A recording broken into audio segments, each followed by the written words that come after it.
were you able to get it? I also have a larger one for my notes page. Maybe using an Android, you have to go to more, and then here.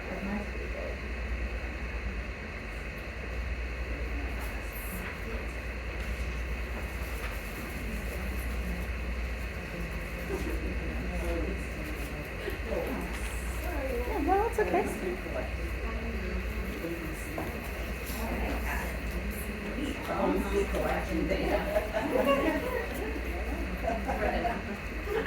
I just patented it. She's like, don't steal it. You have to pay me if you use it. Absolutely can. We counsel help each other. But also pay me. So there's a reason we put this very boring slide next. Please don't feel rushed on the questions, just answer them when you can. But we are compelled to deliver guidance lessons. This becomes even a little more ridiculous with how boring it is. But this is the ASCA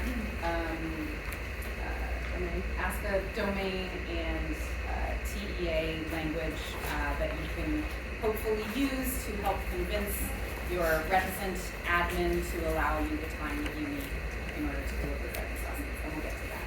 Yeah.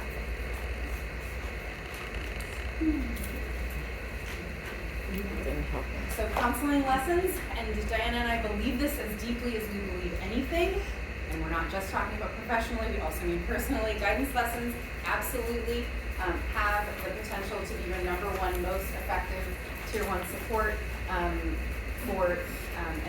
so in guidance lessons you have the opportunity to deliver specific topics to specific populations on your campus. You can use it as an advocacy tool and, very importantly, a data collection tool, which also loops back to advocacy. But we believe so strongly that this should be such an integral part of your school counseling program. That's why we're here, and that's why you all are here today. And so today, what we're going to talk about, we're going to talk about needs assessments in 5 steps. I know that we're not here to talk about needs assessments, but we're going to talk about why you need to have a needs assessment in order to build your guidance curriculum. We're going to talk about a calendar, planning the year, and what you cover and when. The presentations themselves, what they look like and what to include, and then guidance lessons as advocacy tools. And we're going to actually have good reports from the teachers at my school who were wonderful. I mean, I'm not going to use their names. But yeah, So, like we said, you are not here to learn about needs assessments. Nonetheless, we are going to spend quite a bit of time talking about needs assessments because we believe that these are so important to making sure that your guidance lessons and your curriculum is effective. It can't be effective without some kind of needs assessment. It's a functional and necessary tool that you'll be able to exploit all year and in the coming years. The effort that you put into a needs assessment will return, you'll have massive returns on it. Like we said, we broke it down into 5 steps to hopefully make it a little simpler. Also, just to note here that beginning is relative, okay? So if you get to the end of October and you have not yet, like now, and have not yet done a beginning of the year needs assessment, do not panic. All that means is that the beginning of the year just meant in the first half of the year. You completed a beginning of the year needs assessment. So give yourself some grace. Texas school counselors, I have it a little later in here, but like, y'all, your caseloads are like 450 to 1, right? As opposed to the ASCA recommendation of 250 to 1. And so give yourself a little grace when it comes to actually doing a beginning of the year needs assessment. It can happen later in the year. It happened later in the year for us last year, because last year was last year. And so give yourself some grace when it comes to the beginning. So the first step in creating a needs assessment is obviously writing your questions. So just like teachers do with their tests, their exams, we're beginning with the end in mind. What are your goals? What information do you want to gain from this? Keeping them simple, you want them to be as easy to understand for all the people who are doing them. And also you don't want them to be complicated and difficult to do because then people don't want to do them. Ask what they want. By that we mean asking students, so for the students' need assessment, what do they want to learn that year? What's important to them? We do our needs assessments with staff and teachers, with students, and then with parents in the community. A couple of years, well, last year when we were presenting our data, it was very interesting for our end of year needs assessment. We asked teachers, like, what do they think their students need to learn?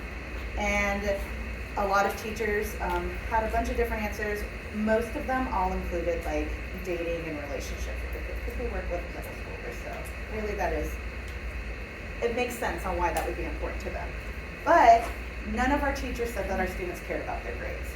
And for 6th grade, 7th grade, and 8th grade, if it wasn't their number one thing that students wanted to learn, it was their number 2. So our teachers didn't think our students cared about our grades, but our students definitely did care about their grades. So asking them what they want to learn, because you're going to have buy-in on your lessons if they actually care what you're teaching. Make sure it's developmentally appropriate. If you are a K-5 counselor, we know that 4th and 5th graders are thinking about boyfriends and girlfriends. Parents are probably not wanting you to teach about dating. So making sure that it's developmentally appropriate, and make sure that it's a forced choice, no more than one qualitative question. I'm gonna click that little thingy. Because for us at Del Valley, we have 900 students, we have 80 teachers, and so that means we have 900 families. So when you think about that, that's 1,880 data points per question. So that is a lot of data to dig through. So if you don't have, like if they're not multiple choice and everything is like somebody's writing something in, you're gonna be reading a whole lot and having to document it in some way. We never even got with a qualitative. We didn't have It's a 100% multiple choice. So designing the assessment. Like we said, we did 3 separate assessments, so one for students, one for staff, and one for families. Consider breaking them down by grade level and consider how you're going to do that. So for students, and so for all 3 of them, are you having them answer a question at the very beginning that says what grade level they are? Are you creating 3 separate assessments per grade level, or however many grades at your school? If you are doing it, we recommend that you do it digitally. Google Forms is a great and free way to do it. SurveyMonkey, at this point, we mostly have access to something like this, right? But Google Forms is a good option. SurveyMonkey is a good option. If you have to do it on paper, recruit people to help you input that data, or use Scantrons. And if you are, when you think about recruiting people, if you go into a cold sweat because you're like, there are no people, we do not have extra people right now to help me input data. The good news is, these are anonymous. These are completely anonymous, and so therefore, you can recruit kids. You recruit that child labor, and have kids, your office assistants, kids that help out in the office, or teachers' aides, help you to input this data. If you have to do it on paper, but again, we highly recommend that you do it digital. Also, make sure that the instructions are clear. Don't present it on a screen that we can see, and make it easy. Okay, so remember that in a needs assessment, they are doing you a favor, right? Even though you know that in long term this will benefit them, they don't know that when you're doing a needs assessment. So make sure that you're making the instructions clear and you're making it easy for them to complete. So just like the surveys that we had y'all fill out, we tried to make it easy with the QR code, right? Make it as easy as possible to access it. So now we have what questions we're going to ask, and so how do we roll this out? So for students, we always recommend doing it in classrooms if you can. We have, the last couple of years, done ours during our first guidance lesson of the year, where we are telling 6th graders who we are, what we do, how we can help them, and reminding our 7th and 8th graders, because they forgot to go to the summer. So we highly recommend it. And I have also done it my first year as a counselor. We set up computers in the back of the cafeteria, and we had students move table by table to complete them. It got the job done. I do not recommend it. It was more of a pain in the butt because they don't want to leave their friends. But it was the best we could do, and that's what we did. For staff, we have monthly staff meetings. I don't know if y'all do, but I'm certain you have staff meetings sometimes. They're already being held hostage. Why not have them complete it? And we know that sometimes admin will fight you on that.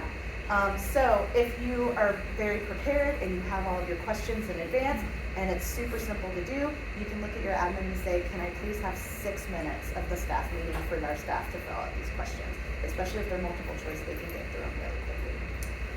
Families, where you can get them. So maybe that's during pickup drop-off in the front of the school.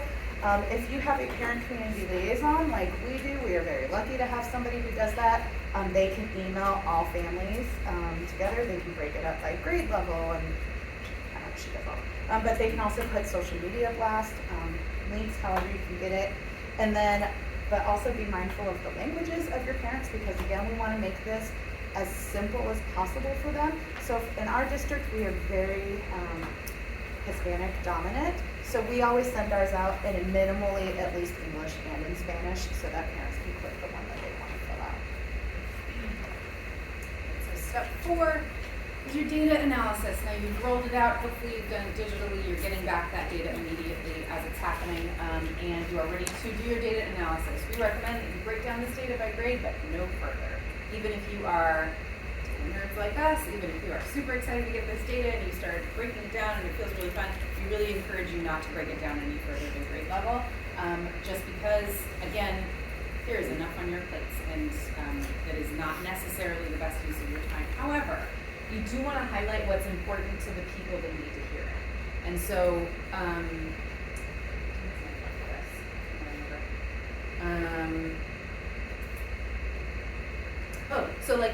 Diana, I was calling back to Diana. I'm like, I don't have an example because Diana had an example, which was perfect, about what teachers thought kids needed to learn about and what kids actually wanted to learn about, right? And so that was really important to give that information to teachers. I think also you think that kids should and need to learn about relationships, and although we all agree as adults, looking at them, seeing how they're managing their relationships, that's something that they need to learn about. Kids are really curious about grades, and kids want to know about grades, and this is how much they want to know about grades. All 3 grade levels ranked it really high as something they want to learn about. That was really good information for teachers to hear, and it was just an opportunity to sort of think with them. So highlight what you're doing with people that need to hear. And then step 5 with your end of year needs assessment, you can complete a middle of year or a MOI assessment if you feel like it's necessary. Maybe something very traumatic happened during your school year and it is affecting your entire school, and you feel like, you know what, I need to do this again to see if anybody's thoughts have changed, then yes, complete a middle of year needs assessment. I don't really think you don't really need it every single year though. So we just do beginning and end of year, and it's really replicating your beginning of needs assessment with appropriate adjustments, because you want to show growth, because you want to take that data to your admin and to your teachers to show why completing these guidance lessons are important and necessary. So it is okay to rig it a little bit, right? So like if you are wanting, so like maybe at the beginning of the year you ask your students, do you know what a healthy coping skill is versus an unhealthy coping skill? Well, then that entire year during your guidance lessons, you talk about coping skills. And then at the end of the year, you ask, can you name one healthy coping skill? You have rigged it, but also the kids are showing growth because they do know what a healthy coping skill is now. Use the data for the following school year at the beginning of year staff development. We always show our data from the previous year to our staff at the beginning of the year. It's a good reminder that our program is beneficial, and it makes them want to continue to work with us in their classroom. It is a wonderful, wonderful advocacy tool for your program. Has anybody come in that didn't get a handout? Thank you. Okay, speaking of advocacy, just a reminder, data is an administrator's best friend. Without data, we would not have the buy-in of our admin. Make it easy for your admin to say yes and hard for them to say no. So even if you deliver guidance lessons with one teeny tiny group this week, because that is all we do is talk to 20 kids once a month about a thing, rig that data, right? Ask them a question at the beginning of the year. Make it something you really don't know very much about, but you can teach them. Repeat it every time you go into that group, and then at the end of the year, you have shown tremendous growth. Wouldn't you like me to replicate this with the rest of our students next year? Great. Then you need to give me time in classes for me to be able to do this. Rig the data. Data is as good as an administrator's best friend. We also just want to name that, like, we understand and we know and we are very aware that we are privileged and very lucky to be on a campus where our administrator was bought in, or our administrators have been bought in on guidance lessons. But the reason that they were so bought in on guidance lessons is because of the strong counselors that came at DVMS before us, including Stephanie Lerner, who's now with TEA. She's giving a presentation next block at 3 p.m. in Frisco 4 on TEA legislative updates. We recommend that you go and, if nothing else, tell her that we did an incredible job and that she should be super proud of us. But she really blazed the trail for us in terms of us being able to deliver these guidance lessons, and it was because of data that she was able to do that. There is no greater data than I think than Stephanie Lerner, and it absolutely is because of her that we were able to do that. She worked in Del Valle ISD for 10 years, and I think she was at one of the elementary schools, I think for 3. I know she didn't stay there super long, and then she was at DVMS for 7 years. And if you know anything about Stephanie Lerner, is that she is like a super advocate for what is right, and she will fight for it, and she knew that this was right, and so she fought for it. So be a Stephanie Lerner. So now we're going to talk about your calendar and what you do and when you do it. So first, it's gathering your counseling advisory council.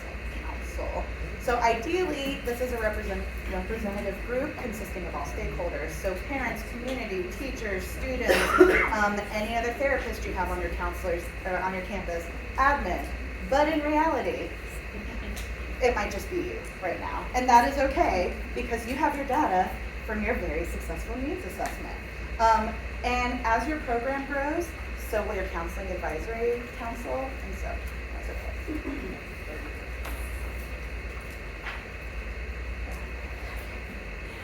Delivery venue. So this is really important when it comes to actually delivering your guidance lessons.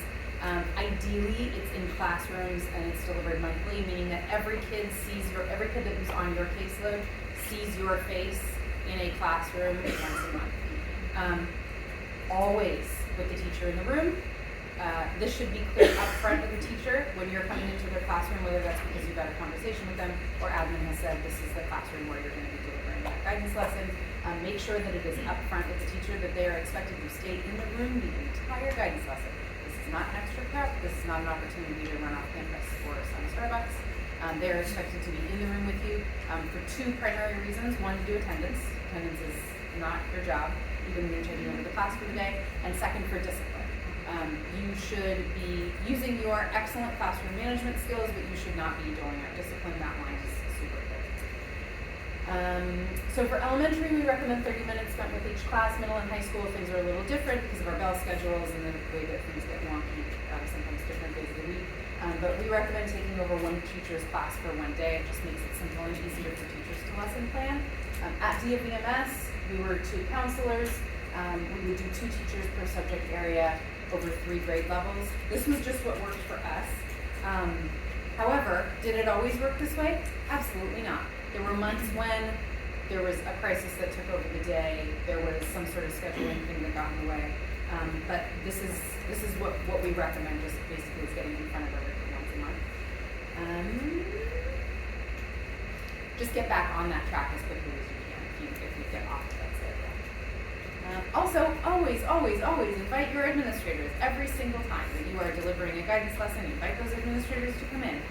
In the 3 years that you've been at DVMS, Diana, how many times have you invited administrators to come to guidance lessons? All of the times. How many times have they attended your guidance lessons? 0. But they have walked in the door to do a surprise observation on that teacher, saw that I was teaching, and then immediately walked out the door. But 1, they knew I was doing it. 2, they knew where to find me if something came up and that they needed me. And yeah. So literally they never have, but they always know, and they're always invited, and I wish they would come because. So don't, just because they don't show up, don't not invite them. Continue to invite them with just as much enthusiasm as you did the first time. Sometimes you're not going to be able to get into classrooms, and so we're going to do the best that we can. So this may be a large space, like a library or a cafeteria. We're going to recommend no more than 50 students in that group, but sometimes if it's like 2 classrooms, maybe that's 60 kids because they all decided to show up that day. But if you're letting your teachers, if your teachers are staying with you, you have at least 3 adults, or if they're 2 inclusion classes, you have 5 adults who are watching these 60 kids, and hopefully we can get that together, or keep them together. Also, we have done videos. We went virtual for the end of the 1920 and then the first 6 weeks of the 2021. Yes. And so this is a screenshot of me doing, first we had some Screencastify. We learned, like, these were great because you can record your screen and record your face on the screen at the same time. So we did those for that spring semester, but then we wanted to be more involved and have it be more interactive, and we just learned. It was our first pandemic. So we moved into Google Meets, and this is a screenshot from one of our Google Meets. That's me talking about our confidentiality and what we refer to as 3 perks in Bell Valley. And so these worked great. They were really good. Kids could ask questions. Teachers were still moderating. They had their Go Guardians up. But if you can't get in a classroom, there are other ways that we can do this. We have a Google Classroom set up that we have all of our students join. So, deciding your topics, the primary way that you're going to do this is with your, again, very successful, tons of data needs assessment. Consider the monthly or term themes on your campus, right? So, you're a campus that gets super into Red Ribbon Week, consider doing coping skills around Red Ribbon Week, right? To be sort of part of that campus theme. World Kindness Day, Transgender Awareness Week, International Day of Tolerance are all in November. So consider doing empathy or healthy relationships during November. So wrap yourself up in existing themes. Don't try to like fit yourself in where you might be a square peg in a round hole, right? If there's already existing themes on campus, plug in. Also consider if you've got a bulletin board, also making that bulletin board the same theme as your guidance lessons. And like with elementary campuses, we know you very regularly have character traits going on. So why not do your guidance lessons already? So now we know what we're going to teach, we know when we're going to teach it, and now we're making our presentations. So what do they look like? So method of instruction, we always have a Google Slides prepared or a PowerPoint. They're both free. And so creating a presentation takes a lot of work. It's a lot of effort. It's a lot of input. But your new best friend is going to be slidescarnival.com. It is a free website if you've never used it. If you like our presentation and think it's very pretty, just know that we use Slides Carnival, and it's literally just inputting it and choosing your layout for each slide, and it makes it very pretty. You can also make things interactive. If you're, I don't know, I think Nearpod is free, but did our district pay for it? I don't know. But if you have Nearpod, you can make it interactive so that you're not even having to teach, but you can still get them to be interactive in it. But there are ways if you have no access to any of these things and you need to do it non-digitally. We talked about like a poster board or one of those triptych things where you make it sustainable. So work smarter, not harder. There are removable elements that can easily be replaced each month, so maybe you're using Velcro and you can just rip it off and change it for the next month. And also another, be smarter, not work harder. Smarter. That thing. You can buy counseling lessons online using Teachers Pay Teachers. Just make sure that if you are using them, because people have wonderful ideas and they're super great, making sure to review it and maybe rewording slides into your own words. We started working with the other middle school counselors. We have 3 middle schools in our district. And one of the other middle school counselors used our slide, and we are pretty happy, bubbly people, I think.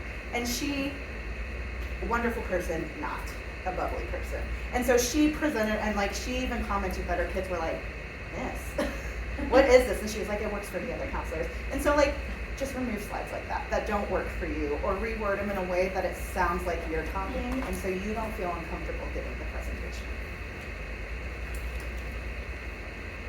So lesson elements.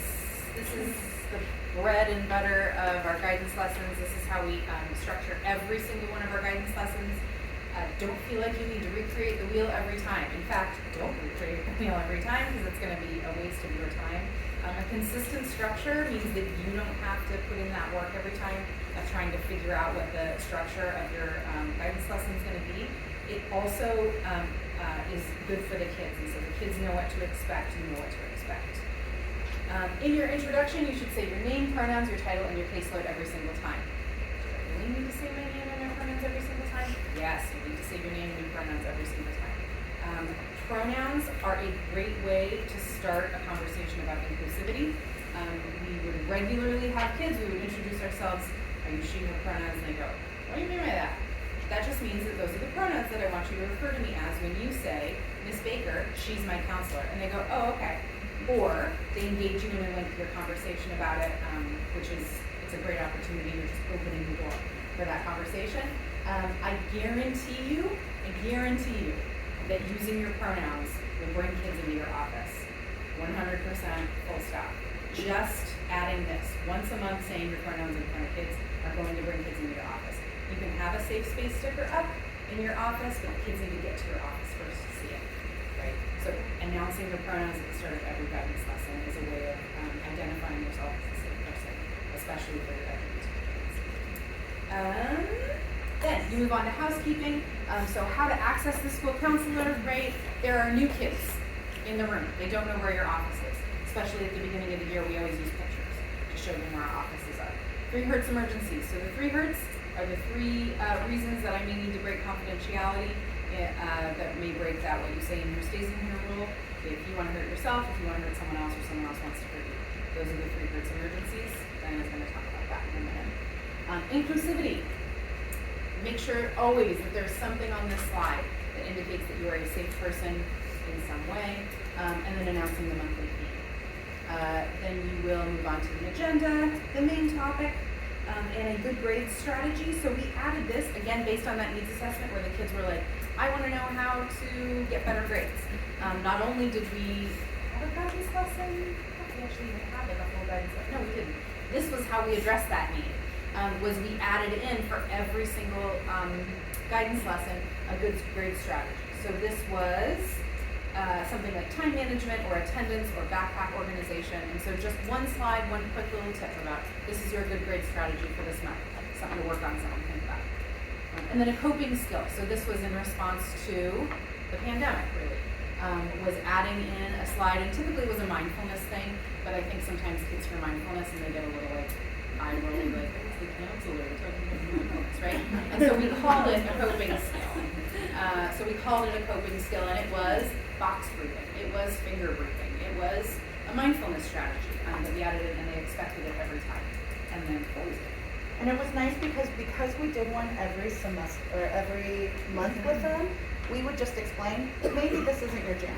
Maybe you didn't like this, maybe this didn't help you, but hopefully the next one works for you. And so by theory, our hope was that our students found one thing that they could do in their classroom when they needed that would help regulate. These are just some example main topics. I won't read them all.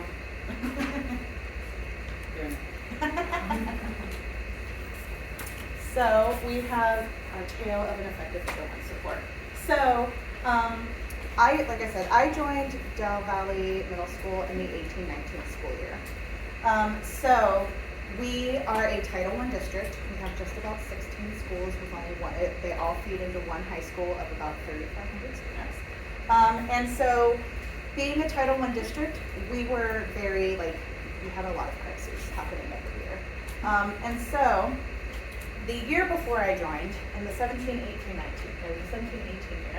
there were 245 crises at Del Valley Middle School. And so, and by crises we mean our 3 hertz. And so Stephanie Lerner, so I joined and I was with her last year. So how about I hit the rookie jackpot? But she thought about it over the summer and was like, what can I do? This is way too high for about 900 kids. How can we get this number down? So her idea was talking about the 3 hertz so we would talk about confidentiality, we would talk about the 3 hertz, but then we also talked about what happened. So if you tell us that you have self-harmed or you're thinking about self-harming, we call home, right?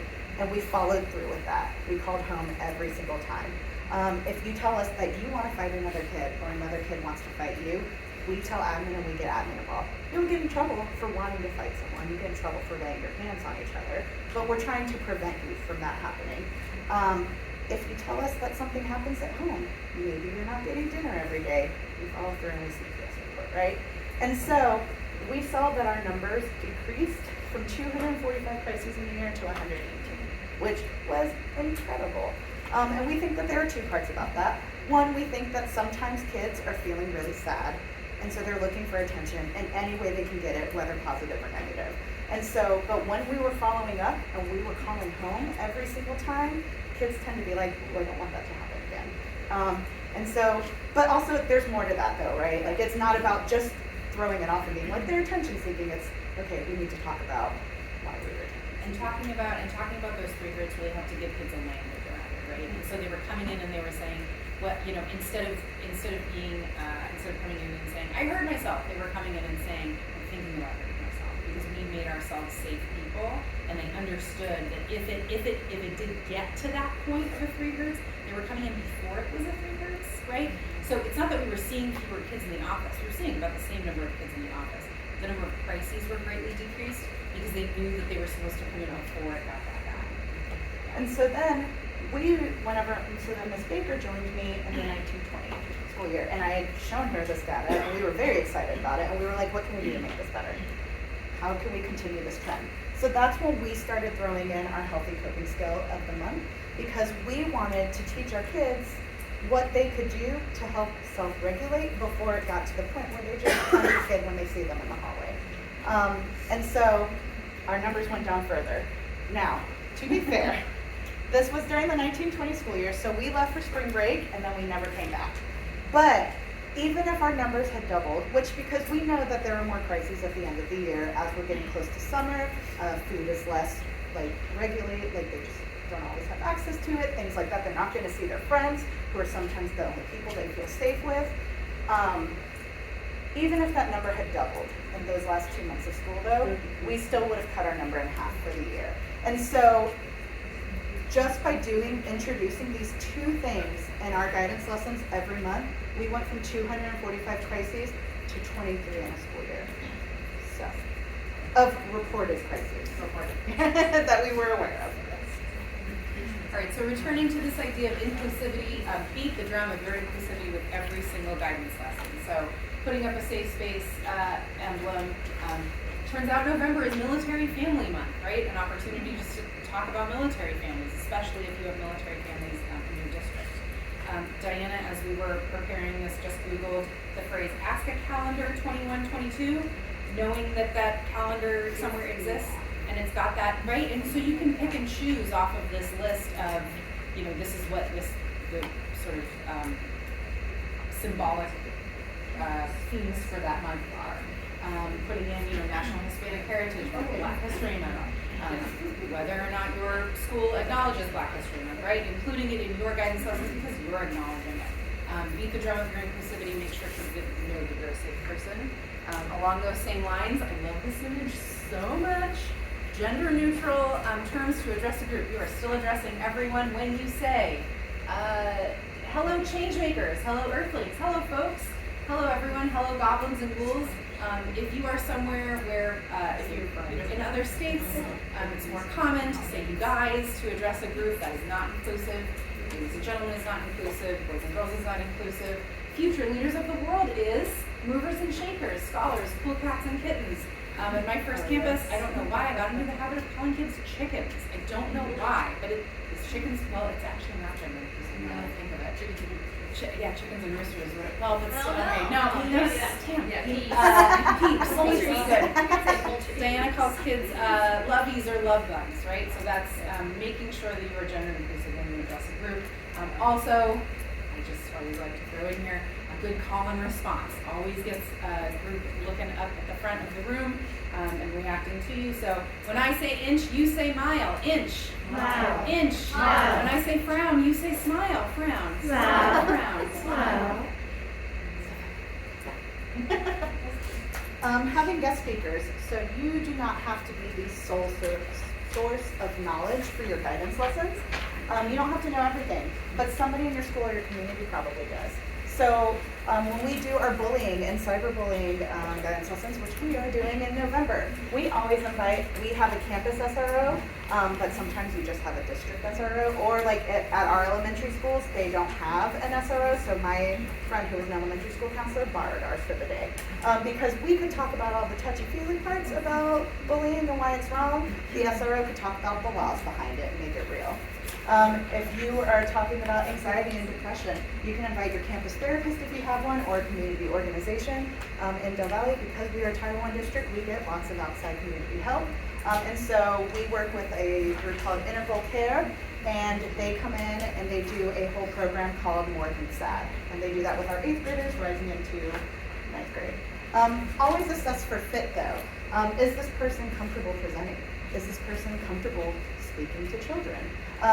Make sure that they that they have actual knowledge and not just perceived knowledge, because somebody who was a nutritionist 10 years ago probably knows more about nutrition. Well, I know they know more about nutrition than I do, but is it up to date? Do they still know it? And so you just want to make sure that they actually know what they're talking about so that you're getting the results that you want. Tone setting elements. So consider playing music as kids enter the room so they know it's guidance lesson day, right? We can listen to music for a few minutes in the beginning while we do, maybe you do a pre-post survey during your guidance lessons and you play that music during the pre-survey, right? Use a theme. So in 1920, and then actually the year before that when I was at a different campus, I was the pineapple lady. I had this really uncomfortable because my head is larger than it looks when I show the rest of my body hat. And we used a pineapple theme for our office. We put pineapple stuff. There was pineapple stuff all over our emails and all over our guidance lessons. And I would wear this at the start of every guidance lesson. And Diana had some ridiculous sunglasses that she put on. She even wore them in her school picture. So we were the pineapple ladies. And we would always use this phrase. We would say, be a pineapple, stand tall, wear a crown, and be sweet on the inside. We did some, I think on our first guidance lesson, we actually had it structured, the main topic, we had structured like that. This is how you can be sweet, this is how you can wear a crown, this is how you can, right? And so, and we really, it was a little obnoxious, frankly, that we were constantly doing the pineapple thing. By the end of the year, were the kids a little annoyed by it? Yes. But the next year when we came back and the theme was lemons, were they where did the pineapples go? Absolutely, right? Because even if they didn't know our names, even if they didn't know which one of us was their counselor, they knew us as pineapple ladies, which us swore. For the 2021 school year, just pretty self-explanatory. We used the lemon theme, right? When life gives you lemons, make lemonade. And then this year, let's talk about it. Come on in, talk to the school counselor. Let's talk about what's going on. You'll notice there is a food theme, right? If you are at an if you are at a middle school, I have some really good news for you. You only need 3 themes ever, right? Because then once you circle back around to the pineapples, none of the kids on that campus remember that it was a pineapple theme 3 years ago because they weren't there. Or they don't remember. Or especially if you're at a high school, right? Remember what the theme was in your freshman year, or they'll be nostalgic about it, which seniors like to pretend that they're not. They get super nostalgic, right? And so consider a theme for your year and then put that, just smack that all over every guidance lesson. And then being authentic. I think we all know that this is important. You can tell stories, but just like always, kids care about what we think. They don't also care about how we feel about things. So sometimes, maybe if you want to tell it, if you were working with high schoolers and you want to teach your 9th graders something that you realized when you were a senior that you wish you had known as a freshman, maybe you tell that story and it's real, but you pretend like a senior from last school year gave you that information, right? So telling stories, but making it, having it be authentic so that you can actually talk about it, but having it be interesting for them. You keeping them brief, making sure the context is appropriate, and again, developmentally appropriate.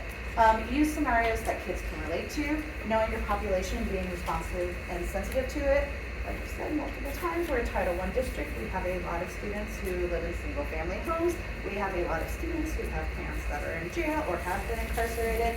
And so telling our stories, having it be about students who are maybe living with an aunt and uncle, or having it about a student who is living in a single parent home, something that they can buy into, something they can grab onto and be like, yes, I need this, I understand. And then a family component. So we mentioned before the website that's on Diana's introduction slide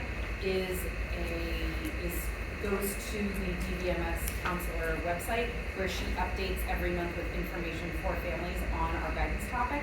So the idea is, again, in a perfect world, kids are coming home and saying, listen to all these really cool things my counselor taught me today in social studies. And then the parent is navigating to the website and finding the post that Diana created and finding more resources to continue that conversation at home, right? All we can do is offer this information and make it as available as possible. We would really encourage you to consider some sort of parent component. So whether that's a presentation or a newsletter, again, you can do the MS online monthly newsletter, explains the guidance topic of online resources. Parent nights, again, in a perfect world, every month there would be a parent companion presentation, right? You would have the resources to have food and childcare, because nothing brings parents to campus in the evening like food and childcare. But if you can't do it once a month, you know, you can do it once a month, do it 1 or 2 times a year, have a subject matter expert available there.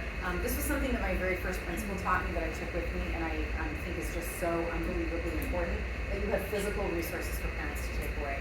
Never let a parent, and this includes when they come to campus and are just physically in your office, even if it's for something entirely unrelated, they do not leave without something physically in their hands to walk away with. So important. Making sure that they walk away with a physical resource every time. You can also throw yourself in. So like, we didn't necessarily have parent nights, but our teacher, or our principal, our first principal, did coffee with the principal once a month. So we would just attend those. And she was wonderful, and she was like, yes, please come.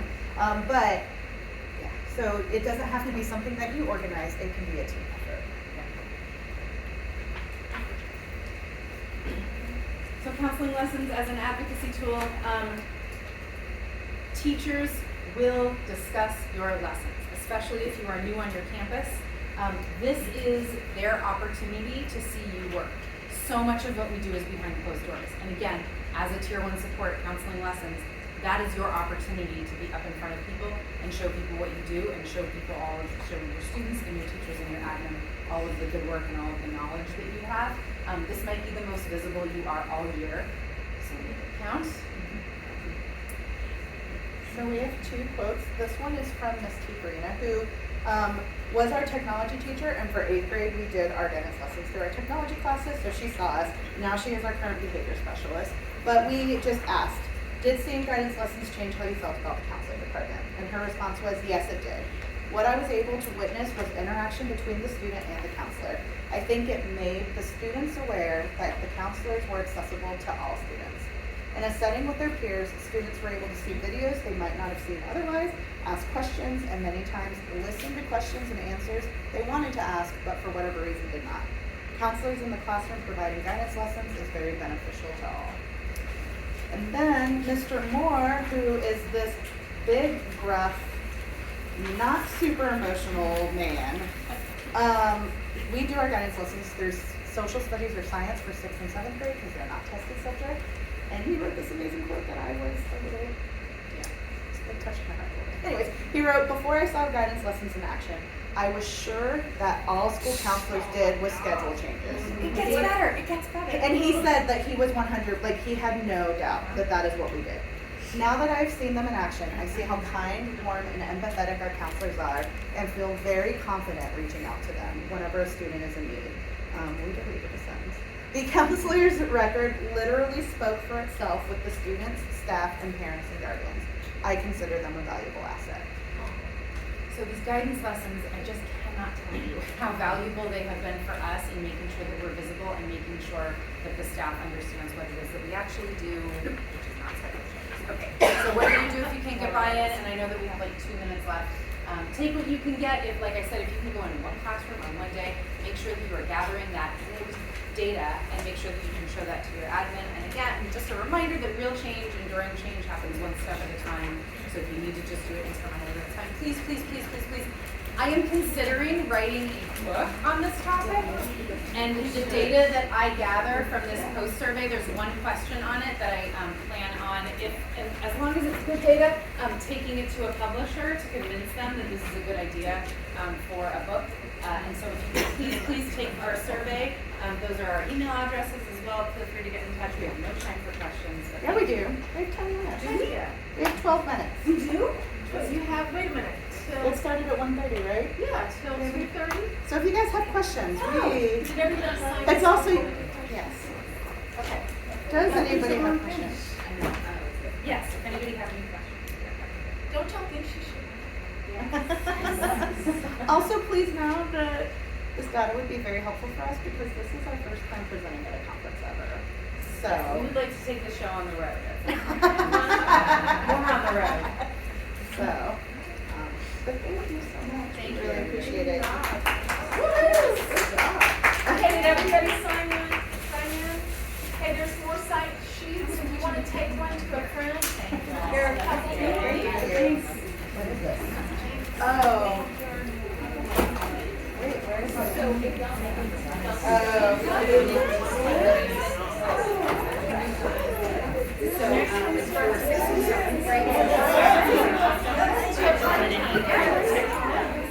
Yeah, because they tested all. We do have it, yeah. Because since they're tested in all the boards, our principals were like, you can't go with it. And so, technology is more for our educators, so it made it easy for us to still see and read. You guys do have any classes like that are like required for that all educators take it? Yeah. Oh, because I still have to have that. Yeah, we don't have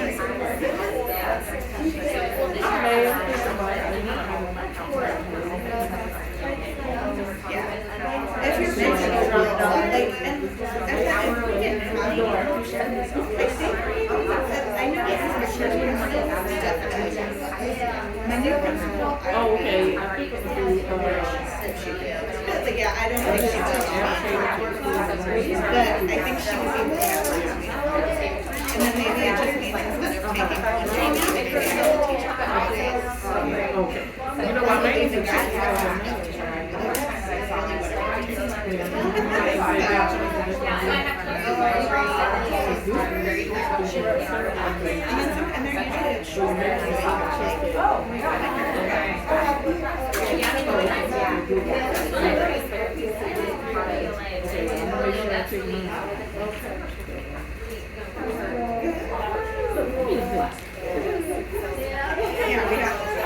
so I think that's also why we use social studies and science because we like English people so it makes sense to have because we can teach them all class any questions for during take grade do history. It's a really hard exam.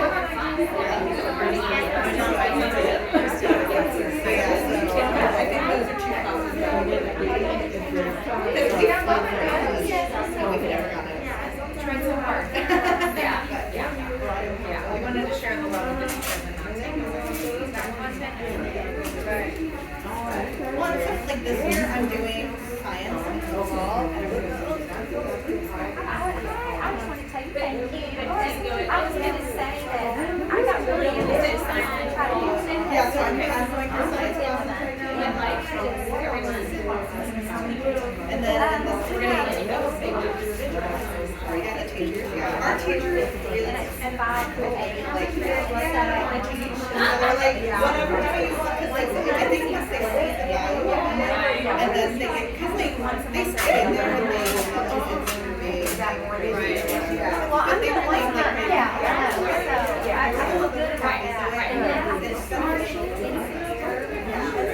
And then I've been Y'all did great. I think you're still filming. They were awesome.